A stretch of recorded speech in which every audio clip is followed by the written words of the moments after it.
आज मैं आप लोगों को फिज़िक्स के कुछ क्वेश्चन सॉल्व कराऊंगी जो वन लाइनर फॉर्म में होंगे।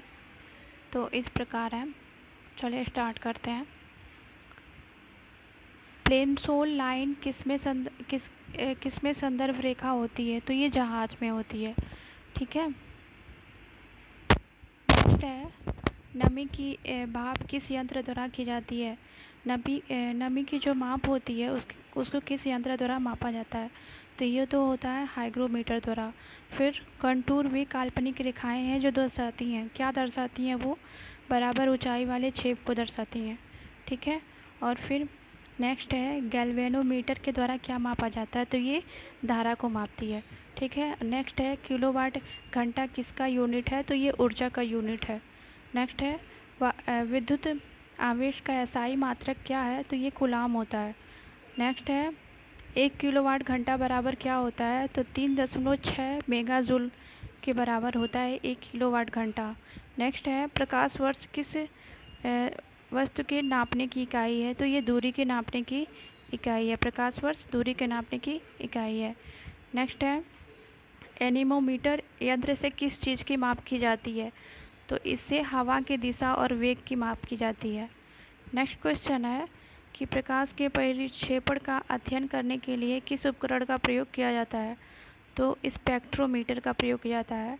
नेक्स्ट है, पवन की गति को मापने वाला उपकरण कौन सा है? तो एनीमोमीटर है। नॉट किसका माप है? तो गोल वस्तुओं की वक्रता का। आर्द्रता मापने के लिए किस उपकरण का प्रयोग किया जाता है? तो स्लिंग साइक्रोमीटर का। शक्ति का मात्रक क्या है? वाट है। क्या है? वाट। और फिर बल का मात्रक क्या है? तो ये न्यूटन है। कार्य का मात्रक जूल है। चालक की वैद्युत प्रतिरोधकता की इकाई क्या है? तो ओम मीटर है। प्रकाश वर्ष है वह दूरी जो प्रकाश एक वर्ष में तय करता है। एक पारसिक तारों संबंधी दूरियां मापने का मात्रक है। तो ये किसके बराबर है? 3.262 प्रकाश वर्ष के। ठीक है। पारसिक मात्रक है तो ये हमने ऊपर पढ़ा था कि ये दूरी का मात्रक है। फिर माप की कौन सी इकाई को 0.39 से गुणा करने पर इंच प्राप्त होता है? तो सेंटीमीटर से। फिर 1 नैनोमीटर होता है तो कितना होता है? 1 × 10⁻⁹ मीटर। ठीक है। नेक्स्ट है, एम्पियर मापने की इकाई है तो विद्युत धारा। एम्पियर किससे मापे जाते, किसकी इकाई है? तो विद्युत धारा की। मेगावाट बिजली के नापने की इकाई है जो उत्पादित की जाती है। मेगावाट बिजली क्या होती है? जो उत्पादित की जाती है। ठीक है। 1 हॉर्स पावर में कितने वाट होते हैं? तो 746 वाट होता है। 1 माइक्रोन लंबाई प्रदर्शित करता है तो 10⁻⁴ सेंटीमीटर। 1 किमी दूरी यानी 1 किलोमीटर दूरी का तात्पर्य है 1000 मीटर। 1 पिकोग्राम बराबर होता है 10⁻12 ग्राम के। पास्कल इकाई है दाब की। पारिस्थितिकी दबाव की इकाई क्या है? तो बार है, जो कि होता है 10⁵ न्यूटन प्रति मीटर स्क्वायर। तेल का एक बैरल निम्न में से लगभग कितना होता है? तो 159 लीटर होता है। लंबाई की न्यूनतम इकाई क्या है? फर्मी मीटर, जो होता है 10⁻⁻15 मीटर। क्यूसेक में क्या मापा जाता है? तो जल का बहाव यानी कि क्यूबिक फीट पर सेकेंड। वायुमंडल के ओजोन परत की मोटाई नापने वाली इकाई है डाप्सन। महासागर, फिर देखते हैं वायुमंडल के ओजोन परत की मोटाई नापने वाली इकाई डॉप्सन है। महासागर में डूबी हुई वस्तुओं की स्थिति जानने के लिए किस यंत्र का प्रयोग किया जाता है? सोनार का। तो इसका फुल फॉर्म होगा साउंड नेविगेशन एंड रैंगिंग। सोनार किसके द्वारा प्रयोग में लाया जाता है? तो नौ संचालकों द्वारा। ध्वनि की तीव्रता को मापने वाला यंत्र है ऑडियोमीटर। पायरोमीटर किसके मापन में प्रयोग किया जाता है? उच्च ताप के मापन में। थर्मामीटर जो 2000 डिग्री सेंटीग्रेड मापने हेतु उपयुक्त है वह है पूर्ण विकिरण पायरोमीटर। मैनोमीटर द्वारा किसकी माप की जाती है? गैसों के दाब की। वायुमंडलीय दाब को मापने में किस यंत्र का प्रयोग किया जाता है? बैरोमीटर का। दूध का अपेक्षित घनत्व ज्ञात किया जा सकता है लैक्टोमीटर से। दूध उत्पादों में वसा की मात्रा मापने का उपकरण है ब्यूटीरोमीटर। वायुमंडल में सापेक्ष आर्द्रता मापी जाती है हाइग्रोमीटर से। रक्तदाब नापने के यंत्र का नाम है तो स्फिग्मोमैनोमीटर। प्रकाश की तीव्रता नापने के लिए किस उपकरण का प्रयोग किया जाता है तो लक्स मीटर का। रडार उपयोग में आता है रेडियो तरंगों द्वारा वस्तुओं की स्थिति ज्ञात करने में, जिसका फुल फॉर्म है रडार का radio detection and ragging.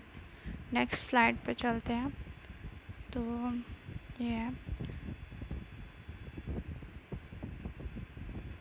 Reactor पैमाने पर मापी जाती है तो भूकंप की तीव्रता। भूकंप मापी यंत्र है तो सिस्मोग्राफ।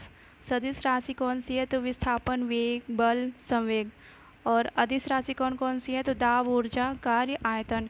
पदार्थ के संवेग और वेग के अनुपात में कौन सी भौतिक राशि प्राप्त की जाती है तो ये द्रव्यमान। तो इसमें एसआई मूल मात्रक या आधारी मात्रक के कुछ नाम देख लेते हैं। तो भौतिक राशि एक तरफ है, मात्रक के नाम एक तरफ है, मात्रक के संकेताक्षर एक तरफ है। तो लंबाई का जो मात्रक होता है मीटर होता है, इसको एम से डिनोट करते हैं। द्रव्यमान का किलोग्राम होता है, इसे केजी से डिनोट करते हैं। समय का सेकंड होता है, इसे एस से डिनोट करते हैं। ताप का केल्विन होता है, इसे के से करते हैं डिनोट। विद्युत धारा का एम्पियर होता है, इसे ए से सिंबलाइज करते हैं। ज्योति तीव्रता कैंडेला ज्योति तीव्रता की मात्रा होती है कैंडेला, इसे सी से करते हैं, कैपिटल सी स्मॉल डी से। पदार्थ की मात्रा मोल में मापते हैं, ये एम स्मॉल ओ स्मॉल एस से डिनोट करते हैं। और कुछ महत्वपूर्ण मात्रक भी हैं, जैसे कि इसकी संबद्ध भौतिक राशि है और मात्रक है। जैसे लेंस की शक्ति डायप्टर में मापते हैं, विद्युत चालकता की माहो MHO, बल CGS में डाइन होता है, ऊष्मा का CGS में कैलोरी होता है, ऊर्जा का CGS में अर्ग होता है, विद्युत आवेश का कूलम्ब होता है। ऊर्जा 1 जूल बराबर 10⁻7 अर्ग, तो ये जूल होता है इसका मात्रक। तापमान CGS का सेंटीग्रेड होता है। बल 1 न्यूटन बराबर 10⁵5 डाइन, तो इसका मात्रक न्यूटन है। तापमान का SI मात्रक केल्विन है। नाभिकीय ऊर्जा का इलेक्ट्रॉन वोल्ट है। दूरी यानी CGS पद्धति में दूरी का सेंटीमीटर है। विद्युत धारिता का फैराडे है। रेडियो विखंडन का क्यूरी है। नाभिक की त्रिज्या का फर्मी में नापते हैं। रेडियो विखंडन को रदरफोर्ड में आयतन यानी कि 1 गैलन बराबर 4.55 लीटर, तो इसको गैलन में मापते हैं आयतन को। ध्वनि तीव्रता को डेसिबल में। चुंबकीय प्रेरण को इसको गॉस में, प्रेरकत्व को हेनरी में, समुद्री चाल को नॉट में। नेक्स्ट है चुंबकीय फ्लक्स, इसको वेबर।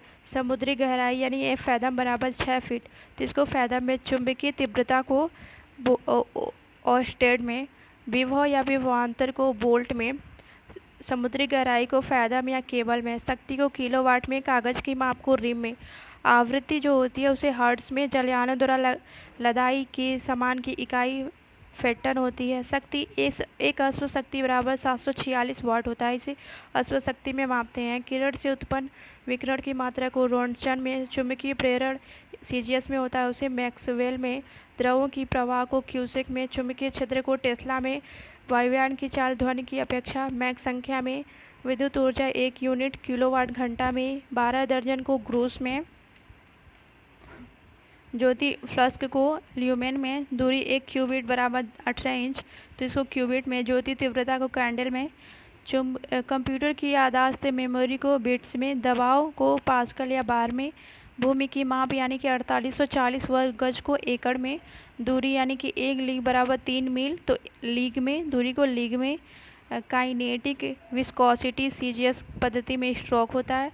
और समुद्री दूरी का नॉटिकल मील होता है। मात्रा FPS में। पौंड होता है। विद्युत धारा का एम्पियर होता है। ओजोन परत की मोटाई को डॉप्सन में।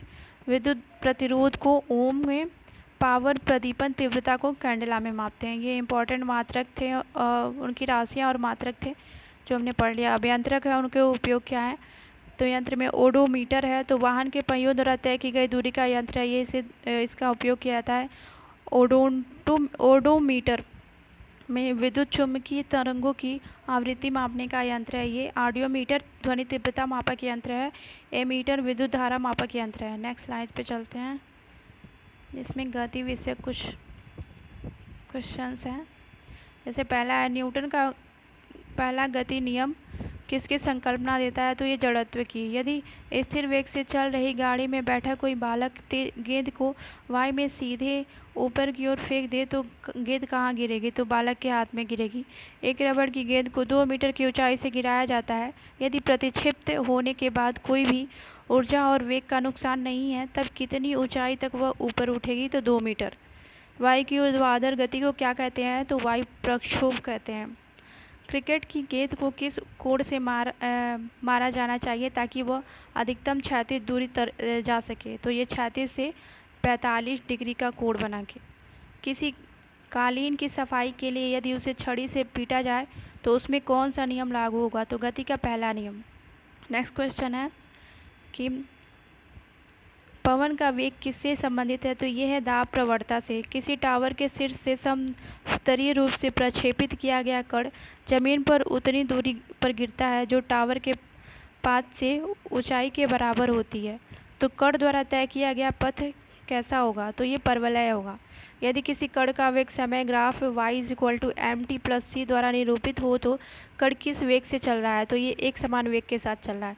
जब बस सहसा मुड़ती है तब बस में खड़ा यात्री बराबर बाहर की ओर गिर जाता है। इसका क्या कारण है? तो उस पर बाहर की ओर कर्षण बल कार्य करता है। कर्षण, घर्षण नहीं, कर्षण।